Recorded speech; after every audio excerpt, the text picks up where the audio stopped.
Good evening, and welcome to the Song of Urania, a podcast about the history of astronomy from antiquity to the present, with new episodes every full moon. Or close to the full moon, anyway. This episode is a few days late, and I apologize to everyone who's been nervously glancing out their window every night, wondering if their eyes were deceiving them. But it turns out that I had more to say about the Pythagoreans than I expected. In the last episode, we explored the philosophers of the Ionian school, a group of individuals who were active around Miletus on the western coast of Anatolia during the 6th century BC. To keep the episode at least nominally related to astronomy, I skipped over a few of these philosophers who did not have so much to say about astronomy or the nature of the world, like Hecataeus of Miletus, who improved on the map of the world produced by Anaximander. Or philosophers who did have things to say about cosmology, like Archelaus, who sort of combined the idea of Anaximander that the infinite was the origin of all matter, and the idea of Anaximenes that air was the origin of all matter, into the idea that infinite air was the origin of all matter. But not much of his work survived. But there was another philosopher from this region who was of tremendous influence, Pythagoras.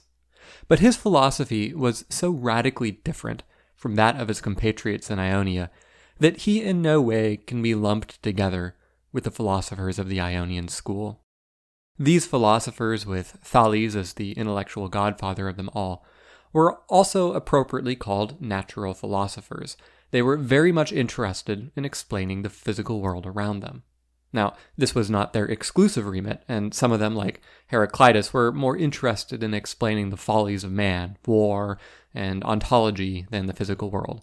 But especially relative to the later Greek philosophers, who were more interested in political philosophy, moral philosophy, epistemology, and other branches of what we traditionally think of as philosophy today, the philosophers of the Ionian school were far more focused on studying natural philosophy, or the nature of the physical world, how it came about, and the processes that went on within it, like rainbows and meteors.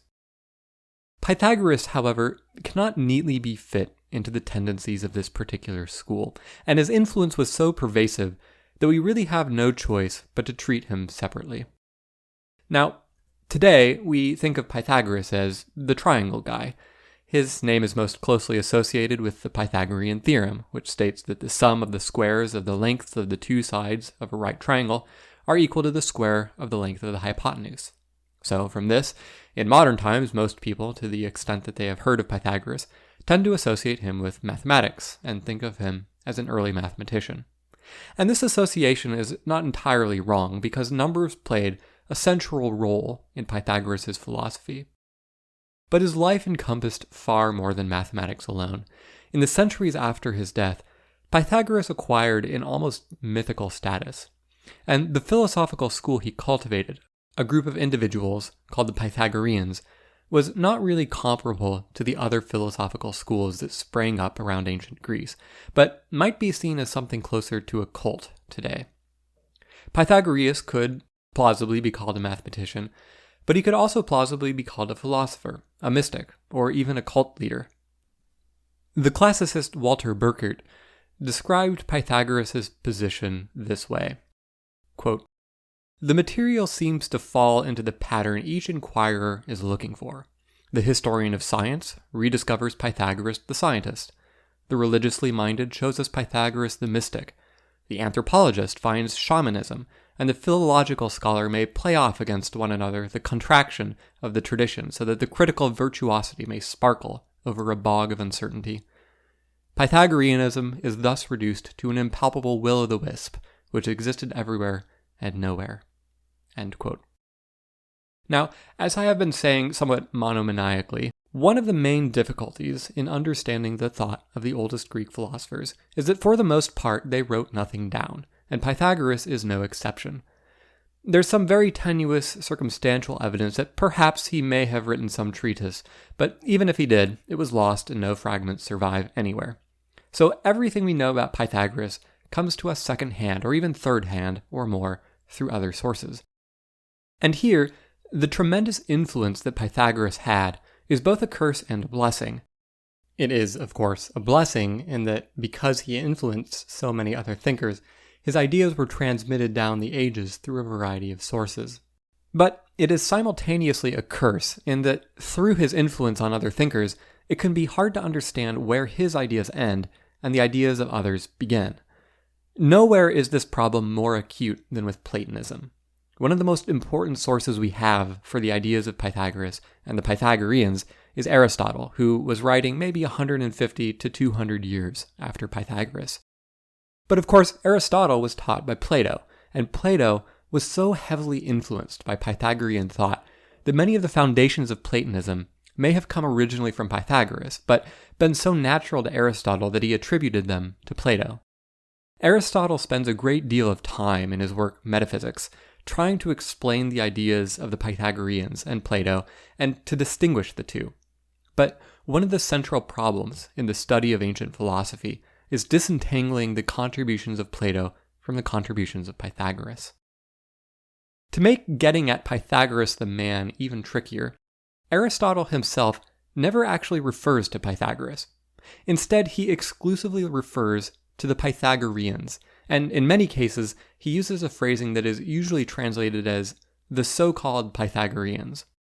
Now, in modern English, we interpret this phrasing as putting scare quotes around Pythagoreans, which may or may not be quite the same sense that Aristotle intended. But there is no doubt that he was at least attempting to put some rhetorical distance between the ideas that he was attributing to the Pythagoreans and Pythagoras the man. If things had played out differently in history, we might know more about this from Aristotle. One of the rather depressing things about the classics is that in so many cases we know what we do not know. It would be one thing to be blissfully unaware that some ancient author had written a critical treatise, but in this case we actually know that Aristotle wrote two texts specifically on Pythagoreanism, one called On the Pythagoreans, and the other called A Reply to the Pythagoreans.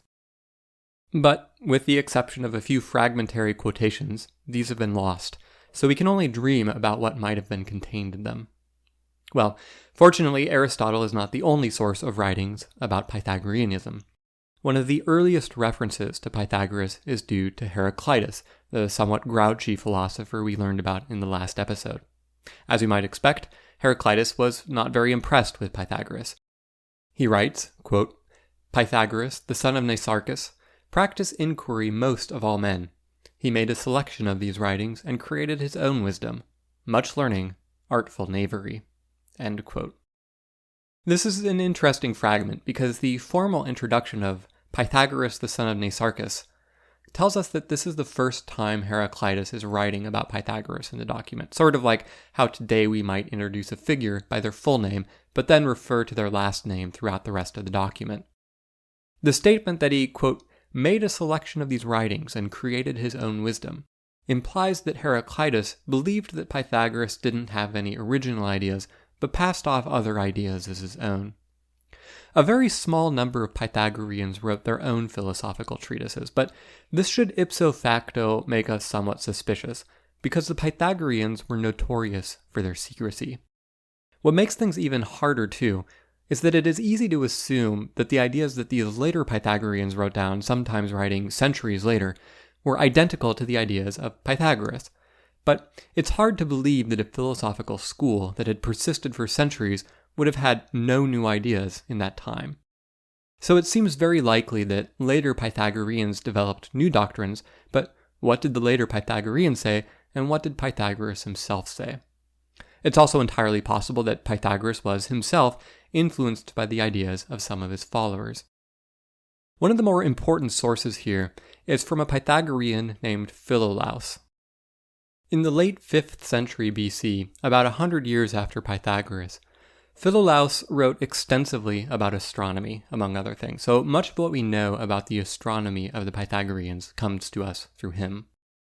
As we get more distanced from Pythagoras, we also start seeing more works about the figure, and a particularly important one shows up in the late 3rd century or early 4th century AD by a philosopher named Iamblichus, who wrote a biography of Pythagoras that survives to today. But we see by this point the legends surrounding Pythagoras had fully flowered. Some of these stories point to a sort of superhuman intellect, such as Pythagoras predicting an earthquake in the city of Metapontum 3 days in advance. although we know today that this is not possible, or at least we in the 21st century AD have no idea how something like this could be done. In the ancient world, this probably would have been seen as an intellectual feat not too dissimilar from Thales predicting a solar eclipse. But other legends surrounding Pythagoras are more miraculous or religious in nature, for lack of a better term. Some of these tales indicate that Pythagoras had a special closeness with the gods. In ancient Greece, natural features like rivers and springs were not simply physical entities, but had deities associated with them. And there's a tale of Pythagoras crossing a river, and the river replying to him, "Good morning, Pythagoras." Many of the legends associated with Pythagoras have parallels to other religious figures. Like some Christian saints and mystics in India, some claimed that Pythagoras possessed the power of bilocation, being in two places at the same time. And like St. Francis of Assisi, Pythagoras was reputed to be able to communicate especially with animals. There's a tale of a bear that had been causing havoc in a town. Pythagoras approached the bear, patted it, gave it some barley and fruit, and then told it not to harm any living creature ever again. The bear ambled off into the mountains and never harmed another soul. Another story tells of an ox that had been trampling on a farmer's beans. Pythagoras advised the farmer to tell the ox not to step on the beans. The farmer mocked Pythagoras and said that he did not know how to speak Oxish, so Pythagoras went and talked to the ox, and the ox never again touched any of the farmer's beans. Implausible as these stories may seem, they're not entirely arbitrary, and in fact are consistent with certain aspects of Pythagoras' philosophy. In particular, Pythagoras taught a doctrine of reincarnation, which was later adopted by Plato as the idea of the transmigration of souls. People could be reincarnated as animals, so it was not implausible to suppose that to Pythagoras, who understood these things, the soul could still communicate with him, even if it was cloaked in another animal's body.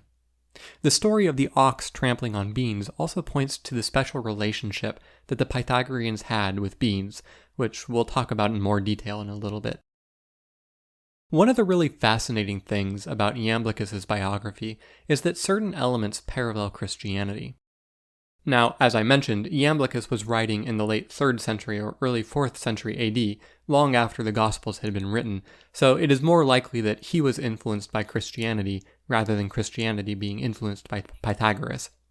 But it is clear that Iamblichus felt the need to cloak Pythagoras in the religious imagery available to him in his time. Christianity had been heavily Hellenized by this point, so it's not entirely surprising that Iamblichus would have reached for the elements of the life of Jesus when telling a story of the life of Pythagoras. Pythagoras was not simply a philosopher of the natural world, but was such a well-known mystic that philosophers were writing these hagiographies some 7 centuries later. One of these similarities is that Pythagoras meets some fishermen who have just pulled in a large catch of fish. They say that if Pythagoras can guess the number of fish caught, they will do whatever he says. Pythagoras correctly states the number of fish they have caught, and then tells them to return the fish to the sea. In his biography, Iamblichus tells this as one of the very first stories about Pythagoras, which maps neatly onto the Gospel of Luke, where one of the very first things Jesus does in his public ministry is cause Simon Peter, James, and John to catch a large number of fish after they had been fishing unsuccessfully all day. Moreover, in the Gospel of John, there is another story towards the end in which Jesus causes Simon Peter to pull in a large catch of fish, and the exact number of fish caught is actually specified to be exactly 153. Now, it's almost always the case that any time you see a number in a biblical text, that there is a numerological significance, and I think this is true independent of your interpretation of the Bible. In a secular reading, it's no surprise that the authors of these texts would have constructed them in such a way as to imbue the numbers within them with special significance. But even if you take a highly literal reading, where the historical Jesus caused Simon Peter to pull exactly 153 fish from the sea, the number would still have numerological significance, because if the Son of God did cause this miracle to occur, surely he would have chosen the number of fish to be caught to be of special cosmic significance. He would not have picked some number at random. After all, God does not play dice with the universe. Now, there's no generally accepted numerological interpretation of this particular number, 153, in the Gospel of John, but intriguingly, it's a triangular number, the sum of the integers from 1 to 17, and the Pythagoreans, as we will see, imparted an almost mystical significance to at least some triangular numbers. This is very probably a coincidence, but one might raise one's eyebrows a little bit. Well, back to Iamblichus. All this is not to say that we should dismiss Iamblichus's biography entirely out of hand. Of course, we cannot regard everything that appears here uncritically, but it's plausible that certain details of Pythagoras' life, like where he lived, when he lived there, may have had some factual basis, particularly if we can corroborate those details against other sources. One last bit of evidence for the extent of Pythagoras' influence comes to us through two coins produced between 425 and 430 BC, around 70 years after the death of Pythagoras. These coins both show on one side an image of a bearded man around which is the name Pythagoras.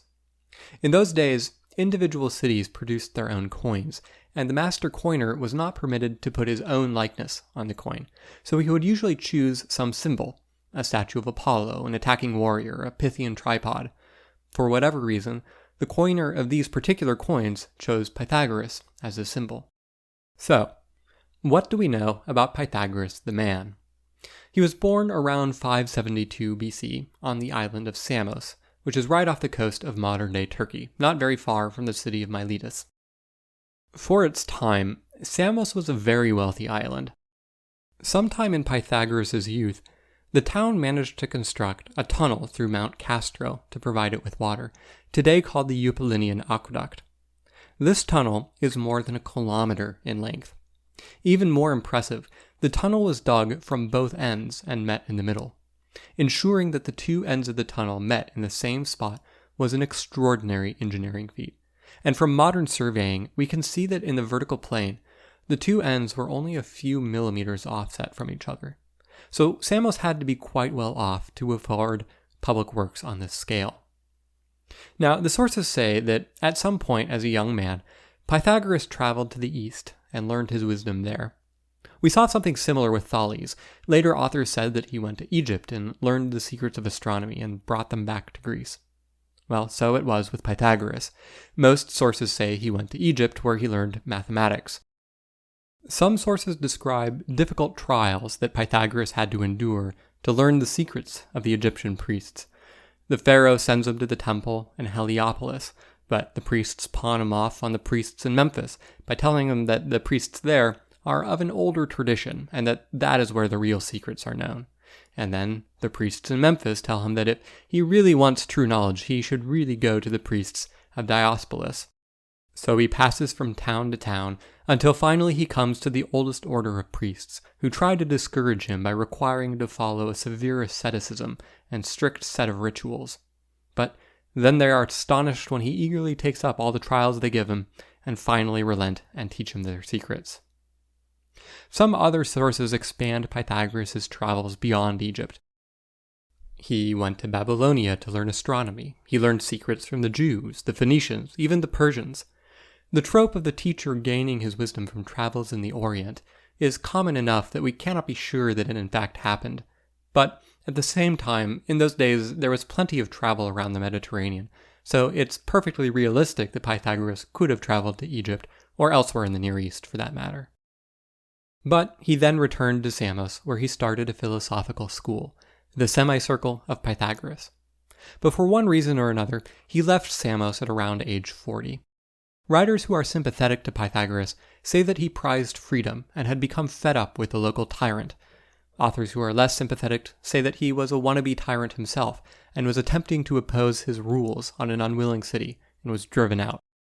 Either way, he then traveled to southern Italy, a region that at the time was called Magna Graecia, or Greater Greece, because it had been extensively populated with Greek colonies. By around the year 300 BC, these had become absorbed into the Roman Empire, but in Pythagoras' day, these colonies were independent city-states. Pythagoras set up shop in the city of Croton, and quickly won the trust of the city's elite. The Senate entrusted the education of its children and women to Pythagoras, and by all accounts, he immediately became very popular and attracted a wide following. Pythagoras spent the next several decades in Croton, and it is here that Pythagoreanism as a sect or cult really took off. For this reason, the Greeks associated Pythagorean philosophy with Italy rather than Pythagoras' native Ionia. Towards the end of the 6th century, political sentiment in Croton seems to have shifted, and anti-Pythagorean riots broke out. The story as it is told to us is that a young nobleman named Cylon of Croton was extremely eager to join the Pythagoreans. However, Pythagoras observed that he did not have the temperament to become a Pythagorean and refused him. To exact his revenge, Cylon whipped up a mob who then burned down the meeting house of the Pythagoreans while the Pythagoreans were discussing philosophy and sided with Pythagoras. The famous wrestler Milon of Croton, whom Pythagoras had trained to be the best wrestler in the world, then sacrificed his own life to help Pythagoras escape from the burning building. Well, regardless of how these riots began, Pythagoras escaped, probably along with a band of Pythagoreans, to the nearby city of Metapontum, also in Magna Graecia, where he remained for the last decade of his life. As you would expect for any self-respecting figure of his legendary status, there are a variety of tales of his death. He kills himself out of sorrow for his companions who had died trying to save him. He is condemned to death by a tyrant, tries to escape but is caught because he refuses to run through a bean field. He observes the luxury in which a king lives and starves himself to death, and so on. The ancient sources are unanimous in regarding Pythagoras as being a uniquely charismatic individual. And given the devotion that Pythagoras inspired, founding a sect that persisted for centuries, it's clear that there must have been something to this. Pythagoras is described as having a striking appearance and dressing unusually. He wore all white and trousers, which was very rare in ancient Greece. It was said that he had a gold plate on his thigh, not usually visible, but once observed at one of the Olympic Games when he was standing up. He also wore a gold wreath in his hair.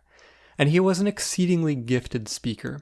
He tailored his speech to the group he was speaking to. Antisthenes, a pupil of Socrates, says, quote, "For being able to find the kind of wisdom digestible by each individual is a sign of wisdom, but it is a sign of stupidity to make use of one single kind of speech when addressing an audience composed of different sorts of people." End quote. Sound advice, though difficult to do in podcast form. The scholar Christoph Riedvig argues that Pythagoras is a canonical example of the charismatic leader in the taxonomy of authority introduced by Max Weber. Max Weber was a German sociologist of the early 20th century AD, who is today probably best known for his treatise in which he conceived of the Protestant work ethic and argued that it was responsible for the differing economic development of northern versus southern European countries. But he also developed a number of other ideas, some of which have become so completely accepted that we have generally forgotten his part in developing them, like the idea of the government as being the entity that has a monopoly on the legitimate use of force. But one of his ideas was that political authority can be divided into 3 classes. The first of these is traditional authority, or figures who have the authority to lead simply because this is the way it has always been. A king has the authority to rule because he was the son of another king, who had the authority to rule. A more modern kind of authority is what Weber called legal authority. These are individuals whose authority to rule is granted by the laws of a system. A politician's party wins enough votes, and they become prime minister. The most chaotic kind of authority, however, is what Weber called charismatic authority, whereby an individual, through the sheer force of their personality, attracts a following of people who will do their will. Of course, these systems can overlap to an extent. You can have a charismatic politician who wins an election and can claim to rule by both charismatic authority and legal authority.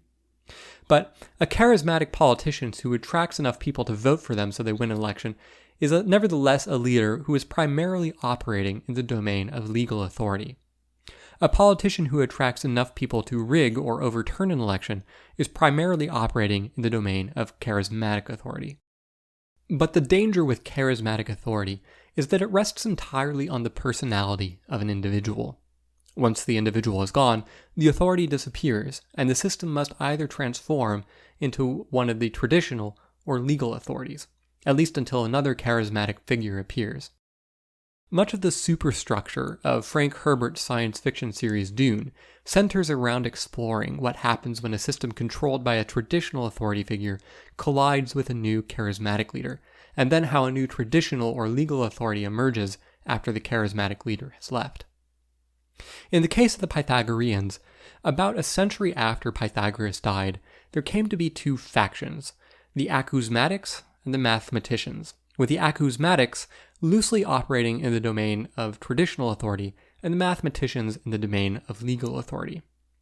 The acousmatics took a more religious bent and occupied themselves with rules and rituals, studying the sayings of the master, whereas the mathematicians were more interested in developing natural philosophy and, unsurprisingly, mathematics. So, who was it exactly that Pythagoras ended up attracting and who called themselves Pythagoreans? We have strong evidence that the Pythagoreans were largely aristocratic. By far the most defining characteristic of the Pythagoreans was their secrecy. Unfortunately, this secrecy means that, despite the relatively large number of ancient sources that talk about Pythagoras, we are almost certainly missing a great deal of his thought, whether that be mathematical theorems the Pythagoreans proved or details about the mechanism of reincarnation. Iamblichus tells a story of a tyrant who wants to make a political alliance with the Pythagoreans but has been continually rebuffed. So he tells his soldiers to capture the Pythagoreans and bring them to him. As the Pythagoreans are moving from one town to another, the soldiers fall upon them, and the Pythagoreans then run until they come upon a bean field. But rather than escape through the bean field, they take up sticks and stones to fight the soldiers, but are all killed. Now, it happened that a Pythagorean named Milius and his wife Timaica had been traveling somewhat behind the main group because Timaica was 9 months pregnant. On their way back to the palace, the soldiers were relieved to stumble upon Milius and Timaica because they had killed everyone they were supposed to bring back to the tyrant. So they easily captured Milius and Timaica and brought them back to the palace. There, the tyrant apologized for the poor manners of his soldiers in killing all their fellow Pythagoreans, and offered to compensate them and grant them a position in his court. Milius and Timaica refuse both, and so the tyrant asks them to, at the very least, tell him one thing. Why was it that their friends didn't escape through the bean field? Milius replies, "My friends preferred death rather than to walk through a bean field, but I would rather walk through a bean field than tell you why." Well, the tyrant is enraged and has a guard execute Milius on the spot. He then calls for his wife Timaica to be tortured until she reveals the secret. But Timaica bites off her own tongue and spits it out in front of the tyrant so that she will be unable to betray the group. So the general lesson here is that initiates were chosen and trained to maintain the secrecy, and it was said that mastery of the tongue was the most difficult skill to acquire. A new initiate had to spend the first 5 years in silence. During meetings they could listen, but could not speak any ideas of their own. During this period, they were called an acousmatic, which is where the later sect within the Pythagoreans got its name. After this 5-year probationary period, a new Pythagorean would then give all their property to the group. If, at any time, a member had to be ejected, they would then be given back twice the amount of their original property, and a tombstone would be erected with their name on it. From that point forward, the Pythagoreans would treat the individual as a completely new person that they didn't know previously. One of the features of Pythagoreanism was that it was totalizing. You could not be a Pythagorean every now and again, or for a little bit at a time, or even just on your own. It was for the entire social group, men, women, and children. The rules and rituals that governed Pythagoreanism were so elaborate that a man could not be a Pythagorean alone. It was an endeavor for the whole family. Some of the rules Pythagoras gave to everyone, Pythagorean or not. In his speech to the Senate at Croton, he implored them to follow a number of principles and rules. A few of these, which I will loosely quote from Rydvig's book on Pythagoras, are, quote, "To regard the state as a common pledge which the leaders have received from the mass of the citizens, to be like one's fellow citizens in every way, and to be superior to them only in justice. Not to abuse any of the gods by swearing oaths by them, but rather to speak in such a way that what is said is credible without oaths. to strive to make children love their parents not because of the blood bond, which they had no choice in, but rather by free choice. Not to carry on any extramarital affairs, to be a model of discipline and temperance for all, and to avoid sluggishness in action. There is nothing more important than the right moment for each thing. Not to tear asunder children and parents, which is the worst injustice." End quote. Many of these read like the 10 Commandments. The prohibition on extramarital affairs, while it might seem somewhat pedestrian to us today, was somewhat unusual for a culture in the ancient Mediterranean, at least insofar as it applied to men. But in addition to these rules, which Pythagoras recommended to all, there were a huge number of rules and rituals that the Pythagoreans were called to observe. Reading the examples we have of these reminds one of reading the book of Leviticus, with its pages of arcane dietary laws and specifications for rituals. Loosely quoting Rydvig again, a few of them are, quote, "Refrain from blood sacrifices and prophecy, forego animal skins as clothing, wear white, clean garments when going into the shrine. When blood is involuntarily shed in the shrine, it must be cleaned up with gold or with seawater. It is forbidden to cut one's hair or nails during a festival. The gods are to be worshipped with cedar, laurel, cypress, oak, and myrtle. Coffins made of cypress wood are not to be used. It is forbidden to burn the dead. It is forbidden to offer up libations with closed eyes. When it thunders, touch the earth. One should enter shrines on the right side and leave them on the left. Do not touch fish that are sacred. Pour libations to the gods from a drinking cup's handle." End quote. And so on. For some of these rituals, we know of a philosophical justification. The requirement that libations be poured from a drinking cup's handle was so that one did not accidentally touch the part of the cup that the libation flowed out of, or drank from that part, thereby mixing the human and the divine. But other rules like, "Do not poke the fire with a long knife," or "Do not take swallows into the house," don't have any obvious rationale that anyone has been able to work out. And given the secrecy of the Pythagoreans, this is really no surprise. In fact, we should probably expect that there were many more rules that the Pythagoreans observed than what has survived down to us today. Now, it's probably the case that the level of detail in these rules and regulations was not exactly unique to the Pythagoreans. The temple priests and priestesses of the various mystery cults in ancient Greece also followed a highly regimented suite of regulations, although, due again to the secrecy of their rites, many of these rules that they had to follow did not survive down to today. In fact, Pythagoreanism bears many similarities to a variant of Greek paganism called Orphism, which probably developed somewhat before Pythagoras' time. But what made the Pythagoreans unique was that these rules were extended to the entire society, rather than being limited to the priests and priestesses. It's a little like the later Christian notion of the priesthood of all believers, in which everyone in a Christian society is expected to perform a priestly role. The Pythagoreans followed a common schedule. Pythagoras believed that memory was the most important intellectual skill, so upon waking up, before getting out of bed, a Pythagorean would exercise their memory by recalling everything they had done the previous day in as much detail as possible. Then, in the morning, they would take a walk in a quiet location like a grove with one or two companions. After their morning walk, they would go to the temple or meeting place and would discuss or be instructed in philosophy.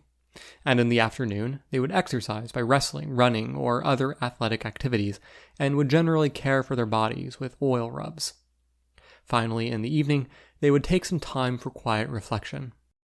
Now, you'll notice that between the peaceful morning walks and philosophical discussions, this does not leave a lot of time in the schedule for work.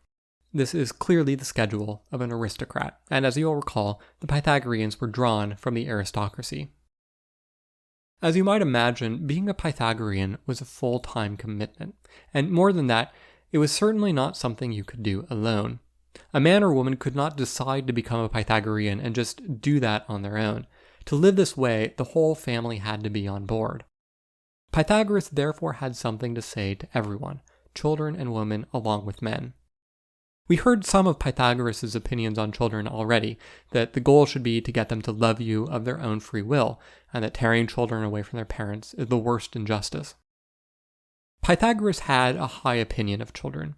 He believed them to be especially close to the gods. But at the same time, he instructed children not to contradict their parents, because they were just starting their journey on life, whereas their parents had already traveled a considerable distance and had seen things that they hadn't. Pythagoras was especially notable in that he taught women. In fact, he was the first Western philosopher who taught women, and nearly all of the female philosophers of ancient Greece were Pythagoreans. Pythagoras was relatively egalitarian, and expected women to be held to the same moral standard as men, and more or less follow the same ritual practices. In some ways, he even believed women to be morally superior to men. He noted that women form tighter bonds with each other than men do, and that they will lend things to each other without witnesses. But nevertheless, he had things to say to them. He implored them to have the humility to bring their sacrifices to the temple themselves, rather than having their servants do it for them, and to dress simply in clean white garments, rather than ostentatiously with expensive cloth. Pythagoras was also opposed to makeup, which was in retrospect a salubrious recommendation since the makeup of his day contained lots and lots of lead. It's no surprise that Pythagoras had things to say on the relations between the sexes too. I already mentioned Pythagoras' prohibition on extramarital affairs. For its culture, this was quite a radical demand, at least for men. Women, of course, were expected to be chaste, but an aristocratic man generally did not limit himself to his wife. His wife produced his legitimate children, but it was common practice to also employ a woman called a hetera, which means companion, who was a high-class prostitute. A hetera would only have a few clients at any time, and would enter into a long-term relationship with each of her clients, being paid for a long period of time rather than individual sex acts, as the lower-class prostitutes called pornai did. A hetera was expected to entertain as well, perhaps to sing or dance, and to be enjoyable to converse with. But a hetera was expensive, so an aristocratic man generally also had one or more slaves in his household that he would use as concubines. According to some of the sources, one of the first things the women of Croton ask of Pythagoras is that their husbands get rid of their concubines. And whereas Greek city-states, which were in a perpetual shortage of men because they all got killed in wars, generally conferred a limited form of citizenship to illegitimate children a man had with his concubine, Pythagoras restricted citizenship to legitimate children, further discouraging the practice of keeping concubines. Now, in some ways, Pythagoras was careful about sex. He advised couples to only have sex during the winter, and even then only infrequently. Sex should only be done soberly and deliberately. This would produce sober and deliberate children. By contrast, wild, uncontrolled sex would produce wild, uncontrolled children. When someone asked him how often to have sex, Pythagoras replied, "Whenever you want to be weaker than yourself." But at the same time, Pythagoras encouraged couples to have children so as to produce more worshippers of the gods. And whereas priests and priestesses of the mystery cults generally had to observe purity rituals around sex, having sex would render the priest or priestess impure, and they would then need to go through a purity ritual so that they could offer sacrifices again, the Pythagoreans did not do this. The Pythagorean philosopher Theano, who was probably Pythagoras' wife, was asked when intercourse conferred ritual impurity. She replied that a woman was pure immediately after sleeping with her husband, and was never pure after sleeping with anyone else. She also recommended to wives that when coming to their husbands they remove their modesty along with their clothes. Pythagoras also insisted that women in particular delay marriage until they were older. Men, according to Pythagoras, should not marry until the age of 20, but women should not marry until the age of 18. In Athens, girls would be married around the age of 12 or 13, shortly after puberty, so waiting until 18 was quite late by Greek standards. The final thing I'll mention on the lifestyle of the Pythagoreans was their diet. By this point, it will come as no surprise to you that a philosophy that regulated every aspect of its members' lives had quite a great deal to say about what they ate. After their secrecy, the second most notable characteristic of the Pythagoreans that the ancient sources discuss is their vegetarianism, which was a highly unusual practice for the ancient world. On this point, the sources are, in fact, somewhat mixed. In fact, if you remember Milon of Croton, the famous wrestler who saved Pythagoras from a burning building during the anti-Pythagorean riots, he was trained by Pythagoras and became a champion despite his smaller than average stature because Pythagoras recommended he eat a diet of meat rather than a diet of figs and cheese that most wrestlers of the day ate. We also see references to Pythagoreans eating meat that was sacrificed, and in fact it's hard to see how they could not have. During festivals, a number of animals would be sacrificed and the entire city-state would share the meat together. Refusing this meat would have been seen as an insult, sort of like coming over to a Thanksgiving dinner and refusing to eat any of the host's food. So to maintain their social ties, most Pythagoreans would have had to eat meat at least occasionally. So it's probably the case that the Pythagoreans were not strict vegetarians. Nevertheless, there were many prohibitions around the consumption of meat. The meat of many animals was ruled out of hand: white roosters, various kinds of fish. And if we consider the Pythagorean philosophy, this makes sense. After all, the Pythagoreans believed in the transmigration of souls. These animals may have once been human, and might be human once more in the future. It was the same soul, and it would be abhorrent to eat it, simply because it happened to be in a different body at this moment. It seems to be the case that the Pythagoreans divided animals into rational and irrational. Souls could enter into the rational animals, but not the irrational animals, so it was permitted to eat irrational animals, but not rational animals. But even of the irrational animals, the Pythagoreans heavily restricted what parts of the animal they could eat. They could not eat the heart, feet, womb, brain, head, testicles, or bone marrow. The common thread here was that they were not allowed to eat organs that are, as the author Porphyry says, associated with, quote, origin, growth, beginning, end, and also that which from which the first foundation of all things comes into being, end quote. So gonads, being associated with origin and growth, are out, but also feet, being at the foundation of the animal, along with the head and brain, which are at its end. This respect for organs which are associated with origin and growth also helps to explain the Pythagoreans' most famous dietary prohibition, that against beans. We already saw in the story of Milius and his wife Timaeca that the Pythagoreans preferred to die rather than walk through a bean field. One thing to get out of the way first, though, is that the beans the Pythagoreans were referring to were not generally the beans we eat today. Black beans, pinto beans, green beans, kidney beans, these all originated in the New World and were not known in ancient Greece. The beans they referred to were fava beans. Aristotle provides us with a hodgepodge of explanations as to what the deal was with the the so-called Pythagoreans, and beans. He says, quote, they resemble genitals, or the gates of Hades, or because it is harmful, or because it resembles the nature of the universe, or because it is not oligarchical, end quote. Given the Pythagorean prohibition on eating anything associated with origin or growth, it's perhaps not surprising that they would be wary of eating a food that looked like genitals. But it may be that their rationale was even deeper than just a superficial resemblance. It seems in the creation of the world, they believed that both humans and beans sprouted up from the same mud. As proof for the relationship between beans and new life, the author Porphyry says that Pythagoras proposed the following experiment. Partially chew some fava beans and then spit them out into the sun.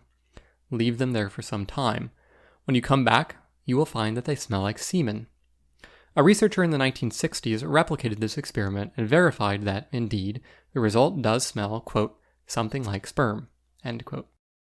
Furthermore, Pythagoras says that if some of those beans were in bloom and had turned black, and then you put that into a pot, seal it, and bury it underground, after 90 days, you will find that there will be a child's head there, or the sexual organs of a woman. As far as I know, however, no modern researcher has been able to replicate this second experiment. Reading between the lines of the available sources, one plausible interpretation of the Pythagorean relationship with beans was that they were a sort of portal from Hades to the earth. After death, the soul descended into Hades, but then re-entered the world through bean plants and would be transferred into a new animal. Eating beans or trampling on a bean field would therefore disrupt the process of reincarnation. This picture fits nicely, too, with the famous association between beans and flatulence. Given that beans had souls, it's entirely reasonable that they should cause flatulence, since souls were associated with wind and air. Indeed, the word for soul was breath. This avoidance of beans was actually not limited to the Pythagoreans. Other Greek priests and priestesses avoided beans, at least on certain occasions, because it left them ritually impure. But the Pythagoreans, who generally extended the priestly rules and regulations to the entire community, avoided beans as a general principle. That said, the Pythagoreans certainly took it to another level. Heraclides Ponticus says that to Pythagoreans, quote, eating beans and eating the heads of one's parents amounts to the same thing, end quote. Okay, well, we have been talking about the ritual life and some aspects of the moral philosophy of the Pythagoreans, but I haven't said too much about the details of the philosophy of Pythagoras, so let's turn to that now. Now, when we talked about the philosophers of the Ionian school, one of the things they were very interested in doing was finding what they called the arche, or the fundamental nature of all things. For Thales, this was water; for Anaximenes, it was air; for Heraclitus, it was fire; and for Anaximander, it was something he called the apeiron, or the infinite. Now, Pythagoras never put it in quite these terms, but if he did, we could say that the arche of Pythagoras was number. To Pythagoras and the Pythagoreans, all things were number. To them, numbers held mystical significance, both in the creation of the world and in its operation. It's at this point where things really start to become inextricably mixed in with Platonism. So we have to proceed with a bit of caution in saying that for sure all of these ideas can truly be attributed to Pythagoras. But it seems that the sort of primal forces in his worldview were the limited and the unlimited, associated with the odd and even numbers respectively. These two opposing forces, however, nevertheless came together to form the One, which is in their view both even and odd. The even numbers are associated with the feminine and the odd numbers with the masculine. This association comes about because if you take an odd number of pebbles and arrange them symmetrically, there will be an extra pebble in the middle. And if you take an even number of pebbles, there will be a void in the center. Since the One is both even and odd, later sources describe it as bisexual. Aristotle then writes, quote, when the One had been constructed, whether of planes or surfaces or seed or something they cannot express, then immediately the nearest part of the unlimited began to be grown and limited by the limit. So the masculine One, which is limited, becomes penetrated by the feminine unlimited, and this produces the number 2. Now, we'll talk about Plato in a later episode, but many ideas here are very similar to the ideas of Plato. But a crucial difference seems to be that Plato envisioned these concepts, the unlimited and the unlimited, the one and the indefinite dyad, as being ontological and logical concepts. Pythagoras, however, seems to view them as cosmological concepts. In other words, he understands them to be very literally involved in the creation of the universe, not just in some abstract way, but physically. In a similar way, the Pythagoreans then viewed the rest of the numbers as being composed of the earlier numbers, and they associated these numbers with particular characteristics. So the number 3 has the essence of the whole, since it has a beginning, middle, and an end. The numbers 4 and 9 represent justice, since justice is receiving that which you have given, and the number 4 is composed of 2 by 2, and the number 9 of 3 by 3. The number 5 was associated with weddings, since it was the coming together of 2, the first even number, and therefore feminine number, and 3, the first odd and therefore masculine number. The number 7 occupied a special place in the Pythagorean numerology, since it was the only number below 10 that was not composed of any other number, nor composed any other number below 10. In some sense, it stood apart from the other numbers, and therefore was called the virgin number, and was associated with the goddess Athena, who sprung from the head of Zeus fully formed. But by far the most important number in Pythagorean numerology was 10. It's not entirely clear why the number 10 was so significant, but it seems to have occupied its special place because it was the combination of the other most significant numbers, namely it is the sum of the numbers 1 through 4.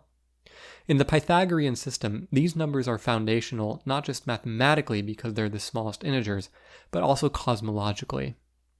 The number 1 is characterized by a single point. The number 2 consists of 2 points, and so from that, a point becomes a line. From the number 3, we can now extend the line to a plane, and with 4 points, we can now create a tetrahedron, the simplest solid. Add these all together, and we get the synthesis of all things in the universe. Now, in addition to this numerology, the Pythagoreans were also very interested in what we would today regard as more traditional mathematics. Of course, Pythagoras' name is forever associated with the theorem about right triangles that bears his name, but he was almost certainly not the first to discover it. The Babylonians and Egyptians had been aware of the theorem for centuries, or at least had known of Pythagorean triples. Pythagoras may have learned of the relationship during his travels in the East and simply brought it to the Greeks. Regardless, the Pythagoreans apparently did quite a lot of other math, although, thanks to their strict secrecy, much of it is unknown. Nevertheless, some sources say that there was a custom whereby a Pythagorean who had fallen on hard times and needed to make some money could be exempted from the rules of secrecy for a time and be permitted to teach geometry to the broader public for money. One story tells of a Pythagorean named Hippasus of Metapontum, who had lost all of his money and was reduced to the lowly state of having to peddle his discovery of the construction of a pentagonal dodecahedron. Another, darker story says that he betrayed the group and told of his discovery to a non-Pythagorean, and consequently was drowned in the ocean. Hippasus meets another grisly end as the reputed discoverer of irrational numbers, numbers which cannot be represented as a ratio between two integers. Hippasus found that if he took a pentagon, the distance between two opposite corners could not be represented in any number that was evenly dividing the length of the side of the pentagon. It was not simply that such a representation was impractical or took too many steps, but that it produced a logical contradiction. It had always been assumed that it was possible to represent the length of any geometric construction as the ratio between two integers, and in fact the entire Pythagorean worldview depended on it. Remember that in the beginning, there were the two primordial forces of even and odd, the limited and the unlimited. The limited produced the number of 1, and was then penetrated by the unlimited and became 2. And from these sprang forth all the integers, and with them the entire universe, because, after all things are number. Not just in some vague abstract sense, but literally. There was a number associated with you, but the discovery of irrational numbers shattered all this. Because here was a part of the universe which could not, in principle, be represented with the numbers of their system. So, according to the story, Hippasus had made its discovery while at sea, and was consequently thrown from the boat and drowned. Incidentally, the history of astronomy has its own famous discovery at sea, namely Subramanian Chandrasekhar, who in the year 1930 derived the maximum mass of a white dwarf on his voyage from India to England. Although Chandrasekhar's result was also initially met with mixed reception, the great astrophysicist of the time, Arthur Eddington, publicly disparaged it. Chandrasekhar was at least not drowned at sea for his work, so there was some progress. Well, I've talked now for some time about a lot of different things that don't really have much direct connection with astronomy. The transmigration of souls, how the Pythagoreans structured their days, what their deal with beans was, their numerology. But I went through all of this because the Pythagoreans didn't see astronomy as just one thing that they did, independent of everything else. They didn't sometimes do astronomy and then sometimes do math and then sometimes observe some ritual about how to put on their shoes. Pythagoreanism was a complete way of life, and many of the rituals they observed had motivations from their philosophy of the cosmos. To them, this philosophy informed their understanding of the universe, and they connected to this understanding of the universe through even trifling daily activities.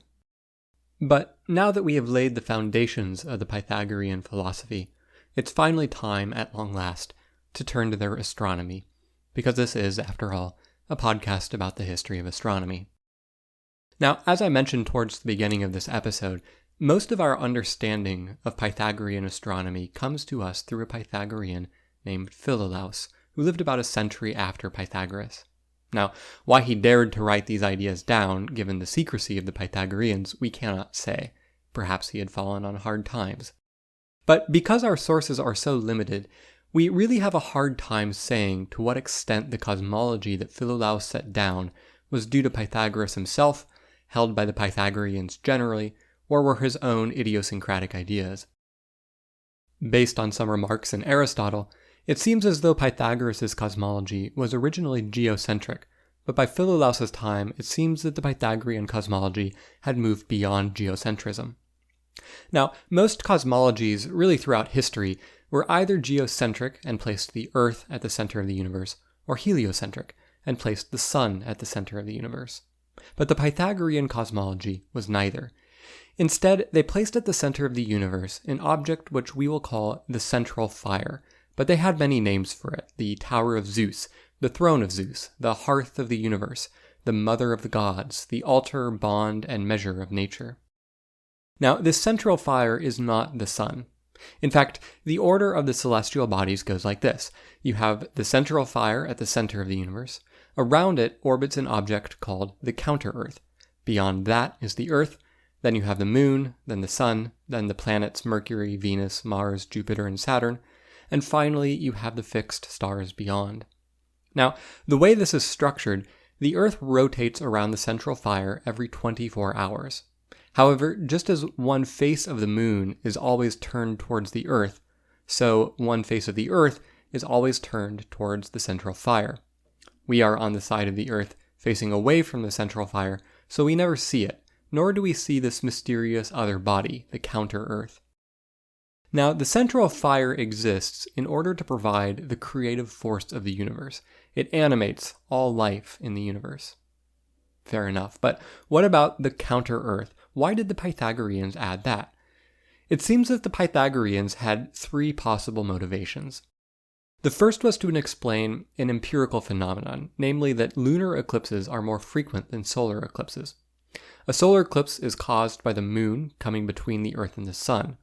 A lunar eclipse could be caused by the Earth coming between the Moon and the Sun, but if that were the only way to cause lunar eclipses, the Pythagoreans reasoned that lunar eclipses should be as rare as solar eclipses, when in fact we see many more lunar eclipses than solar eclipses. However, if there was another object closer to the center of the universe than the Earth, then it could also come between the Moon and the Sun and cause lunar eclipses as well. The second motivation for the counter-Earth only applies to some versions of the Pythagorean cosmology. In some versions, the counter-Earth is at the same distance from the central fire as the Earth, but always on the opposite side of it. Here, the idea was that the celestial bodies were in general insubstantial. They were lights in the sky, some small and point-like, others like the Moon and Sun, large and bright. But they were not made of solid matter, as the Earth was. But if the Earth was alone in being made of matter, it would throw the universe off balance, so there had to be a second, counter-Earth, of equal size and composition on the opposite side of the central fire as a sort of counterweight. The final motivation was probably the one that was the most persuasive to the Pythagoreans and is probably the least persuasive to us today, namely that the counter-Earth was needed to bring the number of celestial bodies to 10. With the central fire, Sun, Earth, and Moon, along with the 5 classical planets and the sphere of the fixed stars, we have 9 bodies in the universe. But in the Pythagorean worldview, 10 was a number of prime importance, representing the totality of all things.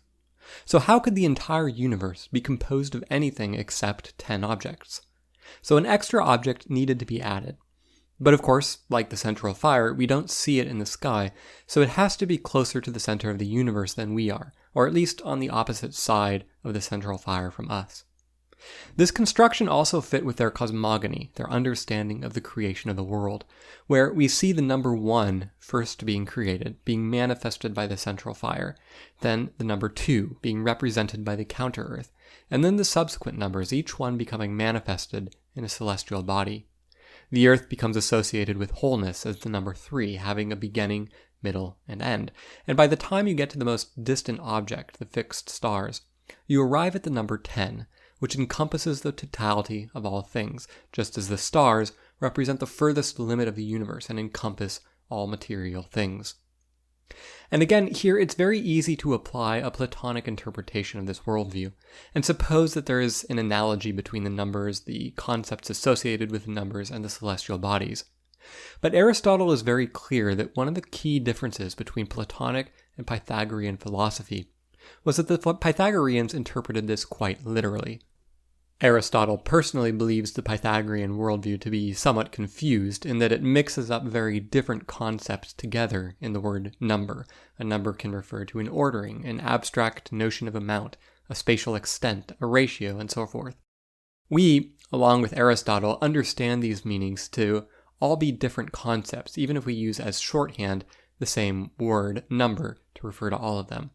But nevertheless, the Pythagoreans did not seem to hold these distinctions as being meaningful. Now, there are a few interesting things to note about this cosmology. The first is that it is not geocentric. Now, from our perspective, the Pythagoreans did not have very compelling reasons to reject a geocentric model. But the fact that they seem to have had no reservations about displacing the Earth from the center of the universe should tell us something about their free-thinking ways. The other thing to note about this cosmology is that it is fairly implausible, at least in any model that attaches distances to the heavenly bodies. Some of these models have the distances between the objects growing exponentially by factors of 3. So the distance from the Earth to the counter-Earth is 3 times the distance between the counter-Earth and the central fire, and the distance between the Moon and the Earth is 9 times larger, and the Sun and Moon is 27 times larger, and so on. The problem with this is that the parallax involved is tremendous. As the Earth revolves around the central fire every day, the apparent position of the Moon would vary across half the sky, so that the only way this can work is that the Earth and counter-Earth are much closer to the central fire than the rest of the celestial bodies. But it's more likely the case that the Pythagoreans simply weren't interested in pursuing the empirical consequences of their theories. It just may not have been something that occurred to them. After all, they were the forerunners of mathematicians, and even mathematicians today are generally not very interested in the empirical consequences of their ideas. The intellectual edifice that they create is interesting enough to warrant their attention, regardless of its application to the real world. The Pythagoreans had a few things to say about the nature of the celestial bodies beyond just their overall arrangement. For the sun, they believed it to be spherical, but not to produce its own light. Instead, they thought it was composed of a glassy substance which either reflected light from the central fire like a mirror, or refracted light from the Milky Way, or both, and either way intensified it. Now, one thing to note here is that it seems as though the light from the central fire was actually rather feeble. After all, the moon is lit up by the sun and goes through phases depending on where it is relative to the sun. But it isn't really lit up by the central fire, even though the side of the moon that's facing us should be constantly illuminated by the central fire. So the light from the central fire cannot be all that strong, which means that the sun must somehow be concentrating this light. As for the moon, it seems that the Pythagorean opinions changed over time. I mentioned that one reason that the Pythagoreans added the counter-Earth to their models was in order to balance the weight of the Earth. And this seems to imply that the moon must be insubstantial since it does not need its own counterweight. But later Pythagoreans came to be of the opinion that the moon was solid, and moreover, plants and animals lived there. But these were no ordinary plants and animals, but they were 15 times stronger than the plants and animals we have here on Earth. Why 15 times stronger? That number probably came about because a lunar day is about 15 24-hour periods. It's a bit of an apples to oranges comparison, since on the one hand, we're looking at the time of daylight on the moon and comparing it to a period of both day and night on the Earth. If you did a fair comparison, those plants and animals would be more like 30 times stronger, but there you go. Given the paucity of sources we have, it can oftentimes be hard to understand discrepancies like this. Maybe the Pythagoreans just didn't think about this particular detail very hard, or didn't think this was a big issue. Or maybe they had a perfectly reasonable explanation for this, and were missing something in the sources. Or maybe the sources made a mistake in relaying the Pythagorean ideas. It's hard to say. We do seem to see what we might consider a regression in Pythagorean thought over the centuries. Whereas earlier Pythagoreans believed that the phases of the moon were due to light reflected from the sun, which is the modern opinion, later Pythagoreans claimed that a great fire periodically swept across the face of the moon. Though it's possible this explanation was not inconsistent with the earlier explanation, and that the fire was simply caused by the sun. The last strictly astronomical aspect of Pythagorean thought that I'll mention is their thoughts on the Milky Way, though here they did not have any particularly unique ideas. Here, they generally held that the Milky Way was related to the myth of Phaethon. If this were episode 7, I would go into the entire backstory of this myth. But in brief, Phaethon was the son of the nymph Clymene and the sun god Helios, but was raised by Clymene alone, since Helios had to drive the chariot of the sun across the sky every day. Phaethon knew that his father was divine, but his friends teased him since he could not prove it. So one day he went to his mother for advice, and she told him to travel east to India, where he would find Helios's palace, and there he could ask Helios himself and request some token of his heritage. So Phaethon traveled east and presented himself before Helios, and asked if the god would recognize him as his son. Helios replied that he could not deny his own son anything, and told Phaethon that he would grant him whatever he desired. Phaethon, being a brash young man, demanded to drive the chariot of the sun across the sky for a day. Helios's countenance immediately turned from gaiety to grimness. He told the young man, "You don't know what it is you're asking for. Driving the chariot of the sun is no easy thing. The horses are strong, in the morning the way is steep, at noon the heights are terrifying, and at evening the descent is very fast. Even I, as a god, can hardly keep control of the chariot. And the journey is not one of forests and towns, but is filled with monsters. You must avoid the horns of the bull, the sting of the scorpion, the jaws of the great bear. Ask anything but this." But Phaethon was undeterred and demanded to drive the chariots. So, as dawn approached, Helios instructed him on how to keep a firm rein on the horses to keep control of them and avoid the monsters in the sky. But as Phaethon took off, he found that the horses were too strong for him, and the monsters in the sky more terrifying than he had imagined. As he narrowly missed the stinger of the scorpion, he let loose of the reins entirely, and the horses began careering around the sky. The sun came close to Libya, drying up the land and burning the skin of the Ethiopians black. Many cities burst into flames, and many people perished.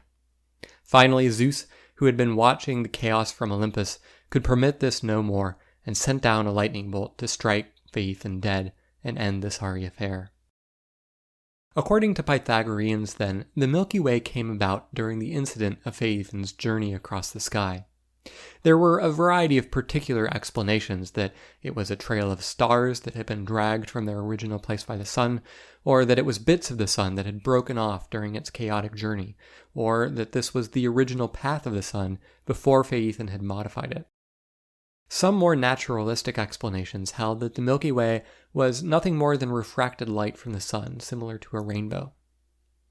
Okay, well, there is one other major component to the astronomy of the Pythagoreans, but this ties into another important area of investigation of the Pythagoreans, namely music theory. This is the idea of the music of the spheres, which came to be extremely influential in Western civilization, and some 2,000 years later motivated the astronomer Johannes Kepler in his studies of the heavens. The Pythagoreans were the first thinkers we are aware of to systematically study the theory of musical tones. Music was an important part of daily life among the Pythagoreans. They likely heard and played music daily, and had music to help the ill recover. It's very likely, too, that Pythagoras himself was responsible for the early investigations into music theory, since the sources all attribute these discoveries to him directly, rather than the Pythagoreans more generally. One of the later sources tells a story of Pythagoras walking past a forge and hearing the hammers hitting upon the anvils. However, he notices that these hammers produced sounds in harmony. He recognized that some of them produced an interval of an octave, others an interval of a fifth, and still others an interval of a fourth. He then runs into the forge and demands to see the hammers. He tries hitting the anvil with different amounts of force and at different locations, but finds that the tone is solely determined by the weight of the hammer. So he weighs the hammers and then goes home. Then at home, he attaches 4 strings of equal length to a horizontal peg and hangs the same weights that he measured at the forge from each of the strings. Plucking the strings, he determines that he hears the same intervals that he did at the forge, an octave, a fifth, and a fourth. He notices that the string with the most weights on it produces the highest tone, and the string with the least weight on it, the lowest tone. Moreover, the highest tone, 1 octave above the lowest, had 12 weights on it, and the lowest tone had 6 on it, so there was twice as much weight to produce an octave. Then he found that the string that produced a tone a fifth above the lowest tone had 9 weights on it compared to the sixth of the lowest tone. So there was a 3-to-2 ratio to produce a fifth. And the string which produced the interval of a fourth had 8 weights on it, which made a 4-to-3 ratio. And the dissonant pair had a ratio of 9-to-8. This is a wonderful story of early scientific experimentation. But unfortunately, we know that it is fabricated because it is physically impossible. First of all, Pythagoras' original observation that the tone produced by a hammer striking an anvil is determined by the weight of the hammer is not true. But a more serious issue is that the tone that a string of fixed length produces is proportional to the square root of the tension of the string. So Pythagoras would have had to square all the weights he attached to the string. In other words, if he had 6 weights on the string with the lowest tone, he would have needed not 12, but 144 weights to produce an octave, and similarly 81 weights rather than 9 to produce a fifth. Other philosophers of antiquity seem to have realized that this was a mistake, but certainly by the 1600s AD, natural philosophers were well aware that this reported experiment by Pythagoras did not work. Nevertheless, the ultimate conclusion that an octave is associated with the ratio 2-to-1, the fifth with the ratio 3-to-2, and the fourth with the ratio 4-to-3 is correct. The more modern understanding of these ratios is that they have to do with the frequency of sound produced. One tone an octave above another will have twice the frequency of the fundamental. Of course, the Pythagoreans, having no theory of sound, could not have had this interpretation, but another more direct way these ratios show up is in the lengths of strings needed to produce the tones, assuming that the strings are held at fixed tension. One string half as long as another will produce a sound an octave above the fundamental when plucked. At this point, I will pause and give a brief warning that to illustrate some of these musical ideas, I'm going to play some tones. If you happen to listen to your podcasts at faster than real-time speeds, or slower for that matter, I recommend you reset to playing at real time for the time being, because the speed-up can distort musical tones. Okay, so the interval of an octave has a ratio of 2-to-1 and sounds like this.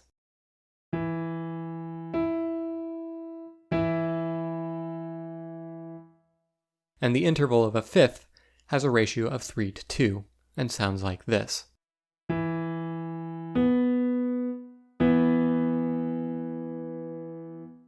And then the interval of a fourth has a ratio of 4-to-3 and sounds like this.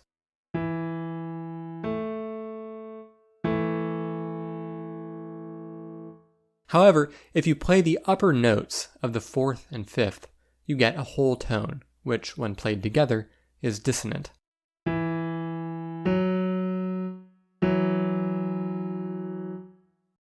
Okay, for the time being, you can return your podcast to its original speed. There will be a few more tones later on, but don't worry, I'll warn you again. Now, you'll notice that the ratios I mentioned made use of the numbers 1, 2, 3, and 4. If you add them together, you get the number 10, the most important number in Pythagorean numerology, and if you play them, you can build up all the harmonies of music. So we can see how, in the Pythagorean worldview, the idea of number permeated everything: ontology, cosmology, and musicology. Now, Greek music was structured around the tetrachord. This consisted of a fourth, with 2 notes in between. What exactly these 2 notes were depended on the system, the region, and the musician, but in the Pythagorean system, they were a half tone followed by a whole tone. Pythagoras' innovation was essentially to stack 2 tetrachords on top of each other, separated by a whole tone, this dissonant 9-to-8 ratio we had earlier discovered. This then builds out a full scale in what we today call the Phrygian mode. The 7 unique notes it produced then make up the heptachord, although with the octave on top it is sometimes called the octachord. It was clear to the Pythagoreans that the tones of the heptachord must apply to the heavens. After all, the various celestial objects were so large and moved so rapidly that it was inconceivable that they would not produce any sound at all. So they should be continually emanating a music of the spheres. Why then do we not hear this music of the spheres? Here the Pythagoreans had a very clever explanation which Aristotle relates to us. Sounds are only audible in terms of their contrast. We hear speech as a change from silence and then a change back to silence. But the music of the spheres presents no contrasts. It is simply a constant, never-changing sound. Since it is present from the moment of our birth to the time we die, we can never perceive it. It is like water to a fish. In fact, the Pythagoreans claimed that only Pythagoras had attuned himself to the cosmos so acutely that he was able to perceive it. As you might imagine, Aristotle rejects this argument. Sure, maybe we don't perceive it with our ears directly, but there are other ways to notice sounds.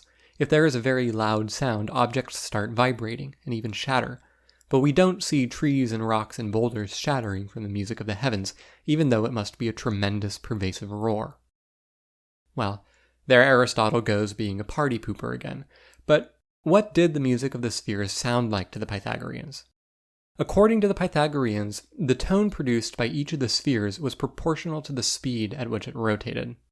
More slowly moving spheres produced lower tones, and faster moving spheres produced higher tones. Now, here we have some conflicting sources because it is not exactly clear how rapidly the spheres rotated. In one depiction, the Earth and counter-Earth move most rapidly, rotating around the central fire once every 24 hours, or perhaps more frequently for the counter-Earth. Then the Moon rotating roughly every month, the Sun rotating every year, and so on with the more distant spheres rotating more slowly until we arrive at the fixed stars. Now, here we have a problem because in this formulation, the fixed stars don't really rotate at all, yet in order to get the right number of tones, they have to move at least a little in order to produce sound. In principle, they would move a little bit due to the precession of the equinoxes, but the Pythagoreans almost certainly had no knowledge of this phenomenon at this early point in time. Maybe they simply assumed some slow rotation. In another formulation, the Earth moves very slowly, and then the Moon rotates faster, and the Sun faster still, until you get to the fixed stars, which rotate around the central fire once every 24 hours. So, in the first model, the counter-Earth produces the highest tone, the Earth the next highest tone, then the Moon and the Sun, and so on, until you get to the fixed stars, which produce the lowest tone. In the second model, where the stars rotate every 24 hours, they produce the highest tone, and the counter-Earth the lowest.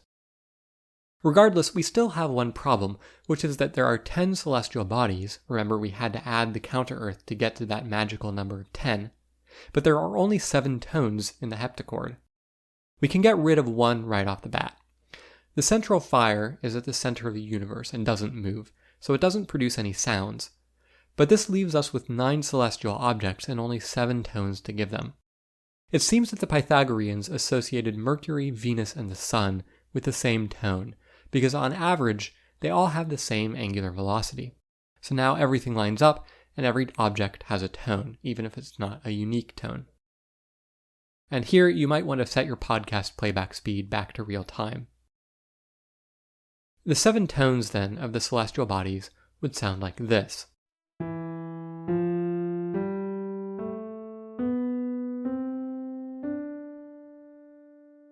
But of course, the celestial objects do not simply play one note at a time, but all at once. So really, the music of the spheres would sound something more like this.